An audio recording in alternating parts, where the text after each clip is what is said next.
Olá, bem-vindo, bem-vinda ao Jornada Literária. Se você gostar desse conteúdo, peço por favor que clique no joinha, se inscreva e, se quiser incentivar este trabalho, pode contribuir através do Apoia-se Leitura Narrada. Se você chegou até aqui, obrigada. A Conquista da Felicidade, por Bertrand Russell, parte 7. Capítulo 7. Sentimento de pecado. Já tive a oportunidade de comentar o sentimento de pecado no capítulo 1, mas a intenção agora é ir fundo no tema, porque este trata de uma das mais importantes causas psicológicas da infelicidade na vida adulta. Existe uma tradicional psicologia religiosa do pecado que nenhum psicólogo moderno pode aceitar. Acreditavam, antigamente, em especial entre os protestantes, que a consciência era capaz de dizer a um homem se um determinado ato a que este é tentado deve ou não ser tomado como pecaminoso e que, depois de praticá-lo, pode fazê-lo experimentar pelo menos duas sensações dolorosas: o chamado remorso, que não possui qualquer mérito, ou o chamado arrependimento, que é capaz de apagar sua culpa. Nos países protestantes, inclusive, muitas pessoas que haviam perdido a fé continuavam aceitando durante algum tempo, com maiores ou menores modificações, o conceito ortodoxo do pecado. Atualmente, em parte devido à psicanálise, a situação inverteu-se. A velha doutrina do pecado não apenas é recusada pelos heterodoxos, mas também pelos muitos que se consideram ortodoxos. A consciência, que era mágica, exatamente porque era considerada a voz de Deus, deixou de ser algo misterioso.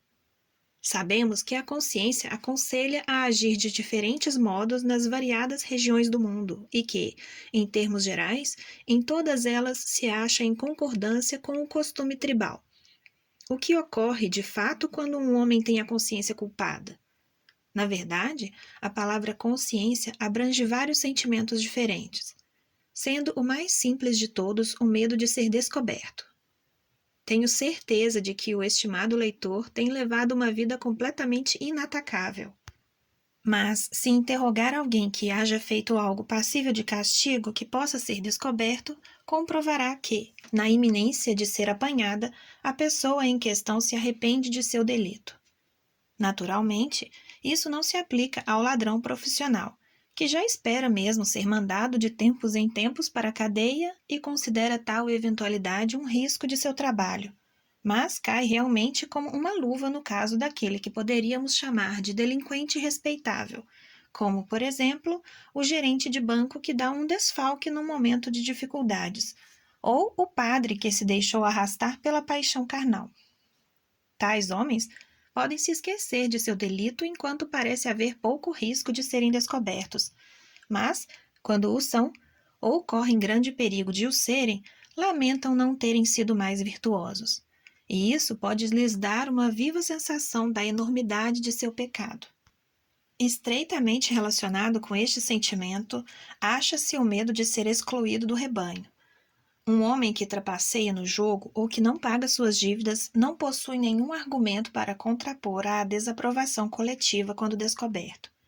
Nisso é diferente do líder religioso que luta por inovações, do anarquista e do revolucionário, os quais estão convencidos de que, seja qual for a situação atual, o futuro lhes pertence e lhes prestará homenagens, tanto quanto o presente os denigre.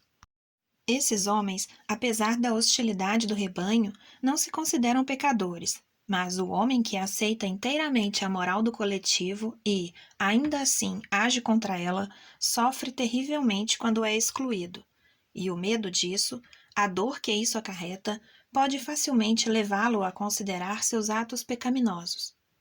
Mas, em suas formas mais cruciais, o sentimento do pecado é algo ainda mais profundo. Mergulha suas raízes no subconsciente e não aparece na mente consciente por causa do medo da desaprovação alheia. Na mente consciente, existem certos atos que levam o rótulo de, abre aspas, pecado, fecha aspas, sem nenhuma razão que possa ser descoberta por introspecção. Quando um homem comete esses atos, sente um mal-estar sem motivo aparente. Desejaria ser o tipo de pessoa capaz de abster-se daquilo que considera ser pecado. Só sente admiração moral pelos que se creem puros de coração. Reconhece, com um grau maior ou menor de pesar, que não tem escopo de santo. De fato, seu conceito de santidade é com toda a certeza impossível de ser mantido na vida cotidiana normal. Por conseguinte, passa a vida inteira com uma sensação de culpa, convencido de que as coisas boas não foram feitas para ele e de que seus melhores momentos são os de pranteada penitência. Em quase todos os casos, a origem de tudo isso é a educação moral recebida da mãe e da babá até mais ou menos os 7 anos. Antes dessa idade, já aprendeu que não deve dizer palavrão e que o correto é usar sempre uma linguagem adequada, que só os homens maus bebem e que o tabaco é incompatível com as virtudes mais elevadas. Aprendeu que nunca deve mentir e, sobretudo, aprendeu que o interesse pelos órgãos sexuais é uma abominação. Sabia que esse era o pensamento de sua mãe e acreditou nele como se fossem palavras do próprio Deus. O maior prazer de sua vida era ser tratado com carinho por sua mãe, ou, se esta não lhe dava atenção, por sua babá. E tal prazer só era obtido quando ficava constatado que não havia pecado contra o código moral. E assim acabou associando algo vagamente horrível a toda conduta que sua mãe ou sua babá desaprovaram. Pouco a pouco, ao chegar à idade adulta, esqueceu de onde procedia seu código moral e qual havia sido, no princípio, o castigo por desobedecer-lhe, mas não prescindiu do código moral, nem deixou de sentir que algo terrível lhe aconteceria se o infringisse. Boa parte dessa educação moral das crianças não tem qualquer base racional e não deveria ser aplicada à conduta normal dos homens normais. Do ponto de vista racional, por exemplo, um homem que diz, abre aspas, palavrão, fecha aspas, não é pior do que aquele que não os diz. Não obstante, quando se trata de imaginar um santo, praticamente todo mundo acha imprescindível que ele se abstenha de dizer palavras feias. À luz da razão, isso é uma tolice. O mesmo pode ser dito a respeito do álcool e do tabaco. Quanto ao álcool, tal atitude não existe nos países do Sul e pode até mesmo ser considerada ímpia, já que sabemos que Nosso Senhor e os apóstolos bebiam vinho. No caso do tabaco, é mais fácil manter uma atitude negativa, já que todos os grandes santos viveram numa época em que seu uso ainda não era conhecido. Mas, mesmo assim, não pode caber, quanto a isso, qualquer argumento racional. Quem acha que ninguém deveria fumar, no fundo, baseia-se na opinião de que nenhum santo faria algo só porque lhe causaria prazer. Este elemento ascético da moral comum já é quase subconsciente, mas atua em todos os aspectos que tornam irracional nosso código moral. Uma ética racional consideraria louvável proporcionar prazer a todos, inclusive para si próprio, desde que isso não lhe fosse prejudicial nem causasse dano aos outros. Se não ligássemos para o ascetismo, o homem virtuoso ideal seria o que permitisse o gozo de todas as coisas boas, sempre que não houvesse resultados ruins que pesassem mais que o gozo. Voltemos a examinar a questão da mentira.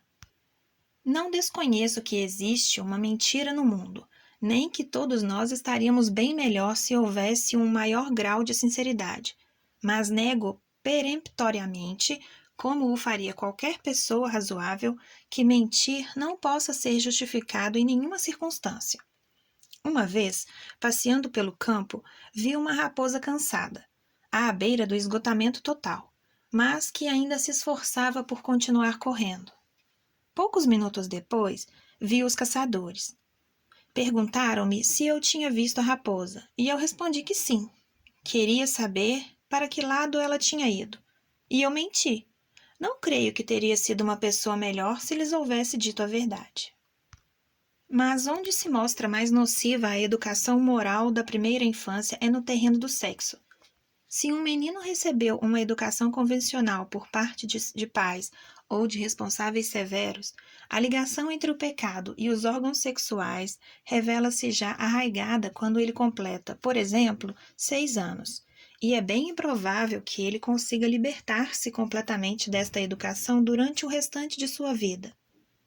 Naturalmente, este sentimento é reforçado pelo complexo de Édipo, visto ser a mulher mais amada durante a infância aquela com quem é impossível manter qualquer tipo de liberdade sexual. O resultado é que muitos homens, já a partir da fase adulta, acham que o sexo degrada as mulheres e não conseguem respeitar suas esposas, a menos que estas odeiem contato sexual. Mas o homem que tem uma mulher fria se verá, pelo instinto, estimulado a buscar satisfação em outro lugar. No entanto, esta satisfação instintiva, se a encontrar momentaneamente, ficará envenenada pelo sentimento de culpa, o que impedirá este homem de ser feliz em todas essas suas relações com as mulheres, tanto no matrimônio quanto fora dele. Com a mulher, o que acontece é semelhante. Ensinaram-lhe, com insistência, a ser o que chamamos de, abre aspas, pura, fecha aspas. Instintivamente, ela representa o papel secundário em suas relações sexuais com o marido e sente medo de obter prazer com elas, embora seja verdade que tal comportamento é bem menos frequente hoje do que foi há 50 anos.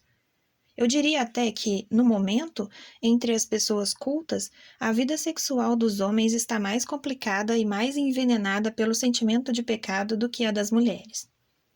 As pessoas estão começando a perceber, apesar de nelas não estarem incluídas as autoridades públicas, como é deletéria a educação sexual das crianças. A norma correta é muito simples. Até que a criança se aproxime da puberdade, não deve aprender nenhum tipo de moral sexual e as pessoas devem, sobretudo, evitar inculcar-lhes a ideia de que as funções naturais do corpo têm algo de repugnante. Quando for o momento de propiciar-lhe a educação moral, esta tem de ser racional, e tudo o que lhe venha a ser dito deve apoiar-se em bases sólidas. Mas aqui não pretendo falar de educação. Minha intenção neste livro é discutir o que pode ser feito pelo adulto para mitigar ao máximo os efeitos danosos de uma educação inadequada que acabou por trazer-lhe o sentimento irracional de pecado. O problema é o mesmo que já vimos nos capítulos anteriores. Temos de compelir o subconsciente a perceber as crenças racionais que governam nosso pensamento consciente. Os homens não se devem deixar arrastar por seus estados de ânimo, acreditando agora nisso e depois naquilo. O sentimento do pecado não se torna mais agudo, especialmente nos momentos em que a vontade consciente se acha debilitada pela fadiga, pela doença, pela bebida ou por qualquer outra coisa. Uma pessoa considera aquilo que sente nessas horas, a menos que seja por efeito da bebida, uma revelação de suas faculdades superiores. Abre aspas. Se o demônio estivesse doente, seria um santo. Fecha aspas. Mas é absurdo supor que nos momentos de debilidade tenhamos mais inteligência do que nos instantes de boa disposição. Nos momentos de debilidade, é difícil resistir às sugestões infantis, mas não existe razão alguma para considerar que tais sugestões sejam preferíveis às crenças do homem adulto em plena posse de suas faculdades. Diferentemente disso, aquilo em que um homem deliberadamente acredita, com toda a sua própria razão e levado por suas forças, deveria ser a norma para o que convém a ele acreditar por todos os momentos. Utilizando a técnica adequada, é perfeitamente possível vencer as sugestões infantis do subconsciente e, inclusive, alterar seu conteúdo. Quando o leitor começar a sentir remorsos por um ato que sua razão lhe garante que não é mau, examine as causas da sensação de remorso e convença-se de uma vez por todas que é um absurdo. Deixe que suas crenças conscientes se tornem tão vivas e insistentes a ponto de causar no subconsciente uma marca bastante forte para contrapor as marcas que lhe deixaram sua mãe ou sua babá na época da infância. Não se conforme com a alternância entre os momentos de racionalidade e momentos de irracionalidade. Encare de frente o irracional, resolvido a não respeitá-lo, e não deixe que ele o domine. Sempre que ele impelir para a mente consciente pensamentos ou sentimentos absurdos, arranque-os pela raiz, examine-os e os rechace. Não se resigne a ser uma pessoa vacilante, que oscila entre a razão e as tolices infantis. Não tenha medo de ser irreverente com a recordação daqueles que controlaram sua infância, Naquela época, pareciam fortes e sábios porque você era débil e ignorante. Agora, que já não estão em nenhuma dessas posições, cabe-lhe investigar a aparente força e sabedoria daqueles e verificar se merecem todo esse respeito que, por força do hábito, você ainda lhes concede. Indague-se com seriedade se o mundo melhorou graças ao ensinamento moral que tradicionalmente é propiciado à juventude. Considere a quantidade de superstição que contribui para a formação do homem convencionalmente virtuoso e tenha presente no espírito que, enquanto era protegido contra toda espécie de perigos morais imaginários, à base de proibições perfeitamente estúpidas, praticamente os verdadeiros perigos morais a que se acha exposto um adulto ficavam esquecidos. Quais são os atos realmente prejudiciais a que se vê tentado um homem comum? A astúcia nos negócios, em situações que não chegam a ser proibidas por lei, dureza para com os empregados, crueldade para com a esposa e os filhos, maledicência para com os concorrentes, ferocidade nos conflitos políticos. São estes os pecados realmente danosos mais comuns entre os cidadãos respeitáveis e respeitados. Por intermédio desses pecados, o homem semeia a miséria em seu círculo imediato e contribui com sua cota para a destruição da civilização. No entanto, não é isso que, quando ele se acha doente, o faz considerar-se um pária que perdeu todo o direito à graça divina. Não é isso que lhe provoca pesadelos nos quais, por exemplo, tem visões de sua mãe dirigindo-lhe olhares de censura. Por que sua moralidade subconsciente se acha tão divorciada da razão? Porque a ética em que acreditavam aqueles que o orientaram em sua infância é uma tolice. Porque não estava baseada em um estudo dos deveres do indivíduo para com a comunidade. Porque se constituía de velhos resíduos de tabus irracionais. E porque continha em si elementos mórbidos provenientes da enfermidade espiritual que afligiu o moribundo Império Romano. Nossa moral oficial foi formulada por sacerdotes e mulheres mentalmente escravizados. Já vai soando a hora de os homens, que vão participar normalmente na vida normal do mundo, aprenderem a rebelar-se contra essa idiotice doentia.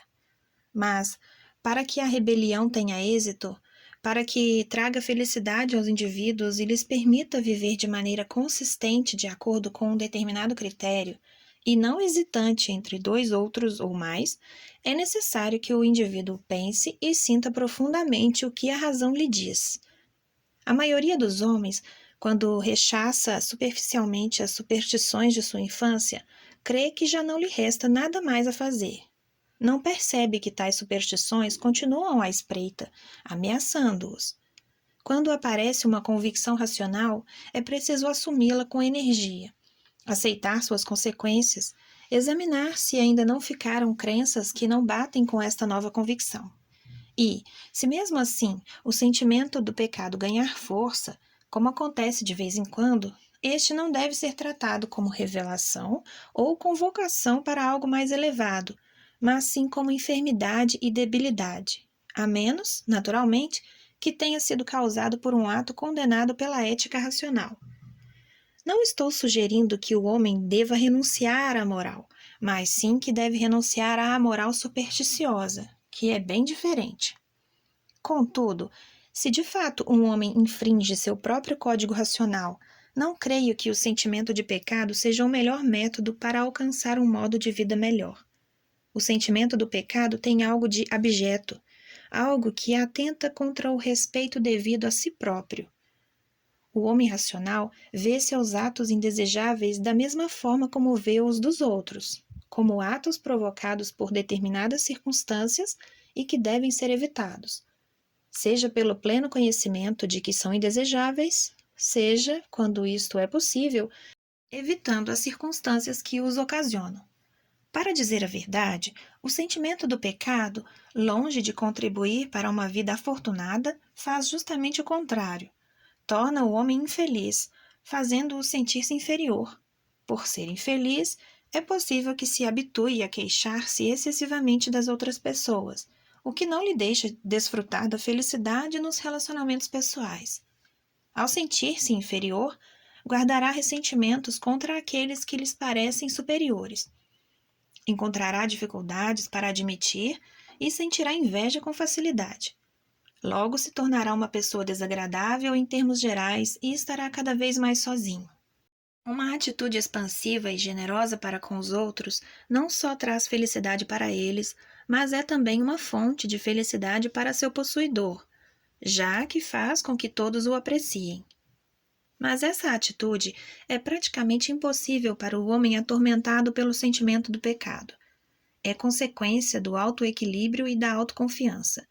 Requer o que poderíamos chamar de integração mental. E, com isso, quero dizer que as várias instâncias da natureza humana, consciente, subconsciente e inconsciente, funcionam em harmonia e não estão empenhadas em perpétua batalha. Na maior parte dos casos, podemos conquistar tal harmonia mediante uma educação adequada, mas quando a educação foi inadequada, o processo se torna mais difícil. É o processo tentado pelos psicanalistas, mas acho que em muitos casos o paciente pode fazer sozinho o trabalho, que apenas nos casos mais extremos requer a ajuda de um especialista. Não devemos dizer, abre aspas, não tenho tempo para essas tarefas psicológicas. Minha vida está muito ocupada com outros assuntos e tenho que deixar meu subconsciente com suas manias. Fecha aspas. Não existe nada tão prejudicial, não só para a felicidade, mas também para a eficiência, quanto uma personalidade dividida e em constante luta interna. O tempo dedicado a criar harmonia entre as diferentes partes da personalidade é um tempo bem empregado. Não estou dizendo que uma pessoa deve dedicar, por exemplo, 1 hora diária para o autoexame. Em minha opinião, este não é o melhor método, já que aumenta a preocupação a respeito de si mesmo, o que faz parte da enfermidade a ser curada. Na verdade, uma personalidade harmoniosa projeta-se para o exterior. Minha sugestão é que cada um de nós decida com firmeza o que é aquilo em que acredita racionalmente e nunca permita que as crenças irracionais se aninhem sem resistência ou tomem conta de si, ainda que por pouco tempo. Isso é uma questão de autorreflexão necessária para esses momentos em que a tentação de comportar-se de forma pueril aparece. Mas a autorreflexão, se for suficientemente enérgica, pode ser muito breve. Assim, o tempo dedicado a isso pode ser mínimo. Existem muitas pessoas que não gostam da racionalidade, e para elas o que estou dizendo parecerá irrelevante e sem importância. Pensam que a racionalidade, entregue a si própria, sufoca todas as emoções mais profundas. A meu ver, devemos esta crença a um conceito inteiramente errôneo sobre a função da razão na vida humana. Não cabe à razão gerar emoções, embora possa fazer parte de suas funções descobrirem maneiras de evitar tais emoções, por constituírem um obstáculo para o bem-estar. Não há dúvida de que uma das funções da psicologia racional consiste em encontrar maneiras de reduzir ao mínimo o ódio e a inveja. Mas é um erro supor que, ao fazê-lo, estamos reduzindo ao mesmo tempo a força das paixões que a razão não condena. No amor apaixonado, no carinho paternal, na amizade, na benevolência, na devoção à ciência ou à arte, não há que a razão queira diminuir. O homem racional, quando sente alguma dessas emoções, ou todas elas, alegra-se pelo fato de senti-las e não faz nada para diminuir sua força, já que todas essas emoções fazem parte de uma vida boa, ou seja, da vida que busca felicidade para si e para os outros.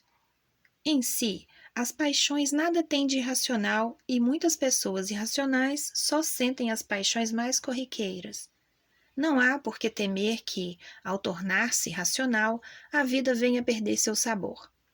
Ao contrário, uma vez que o principal aspecto da racionalidade é a harmonia interior. O homem que a consegue é mais feliz com sua liberdade de contemplação do mundo e no emprego de suas energias para alcançar objetivos exteriores do que aquele que se acha mergulhado em conflitos íntimos. Nada há de mais aborrecido do que estar encerrado em si. nem de tão exuberante quanto ter a atenção e a energia voltadas para fora. Nossa moral tradicional tem sido excessivamente egocêntrica e o conceito de pecado faz parte desse universo que concentra toda a atenção em si próprio. Há aqueles que nunca experimentaram os estados de ânimo subjetivos induzidos por esta moral defeituosa, a razão pode parecer-lhes desnecessária. Mas para aqueles que já contraíram uma vez a enfermidade, a razão é indispensável para a cura. E pode até acontecer que a enfermidade seja uma fase necessária para o desenvolvimento mental. Estou propenso a acreditar que o homem que supera tal tipo de enfermidade com a ajuda da razão alcança resultados melhores, em termos de evolução pessoal, do que aquele que nunca experimentou a enfermidade nem sua cura. O ódio à razão, tão comum em nossa época, é devido em grande parte ao fato de que o funcionamento da razão não é concebido de modo suficientemente fundamental. O homem dividido e em luta interna busca excitação e distração. Sente-se atraído pelas fortes paixões não por motivos sólidos, mas sim porque elas o afastam de si próprio e anulam a dolorosa necessidade de pensar. Para ele, toda paixão é uma forma de intoxicação e, como não é capaz de conceber a felicidade fundamental, parece-lhe que a única forma de aliviar a dor é a intoxicação. Este é um sintoma de uma doença muito arraigada. Quando esta enfermidade não existe, a maior felicidade deriva do completo domínio das próprias faculdades. Os mais intensos prazeres são experimentados nos momentos em que a mente está mais ativa e a memória aguçada. De fato, esta é uma das melhores pedras de toque da felicidade. A felicidade que requer intoxicação, seja de que tipo for, é espúria e não satisfaz. A felicidade autenticamente satisfatória vem acompanhada do pleno exercício de nossas faculdades e da plena compreensão do mundo em que vivemos.